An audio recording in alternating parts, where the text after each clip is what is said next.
मी प्राजक्ता यांना नॉमिनेट करते.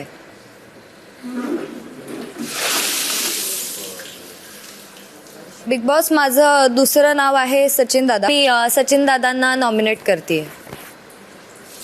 Big boss Marathi season 6. Big बॉसमध्ये आज झाला आहे नॉमिनेशन टास्क आणि झोपलेल्या सदस्यांना पाण्याची बालडी ओतून केला आहे जागा. नॉमिनेशनमध्ये कोणते कंटेस्टंटने कुठल्या कंटेस्टंटला नॉमिनेट केलं आहे ते आजच्या भागात आपल्याला दिसलं आहे. पहिलं अनुश्रीने जे 2 लोकांना नॉमिनेट केलं आहे ते आहेत प्राजक्ता आणि त्यानंतर दीपालीला ही संधी भेटली. दीपालीने नॉमिनेट केलं आहे रुचिता सचिनला. सागरने नॉमिनेट केलं आहे दीपाली आणि राकेशला. विशालने नॉमिनेट केलं आहे प्रभू आणि दीपालीला. राकेशने सुद्धा नॉमिनेट केलं आहे प्राजक्ता आणि सचिनला आणि प्राजक्ताने नॉमिनेट केलं आहे अनुश्री आणि प्रभूला. तर हे एवढ्या सदस्यांना आज संधी भेटली एकामेकाला नॉमिनेट करायचं आणि उरलेले सदस्य जे आहेत ते उद्याच्या भागात हीच प्रक्रिया हीच टास्क पुन्हा कंटिन्यू करणार आहेत. तर राहिलेले कंटेस्टंट उद्या नॉमिनेट करणार आणि टोटल नॉमिनेशन मध्ये कुठले सदस्य गेले आहेत ते आपल्याला उद्या समजणार. तर उद्याचा भाग मिस करू नका आणि टेलीचक्कर बरोबर असेच जुडून राहा अपडेटसाठी आणि सबस्क्राईब करा टेलीचक्करला.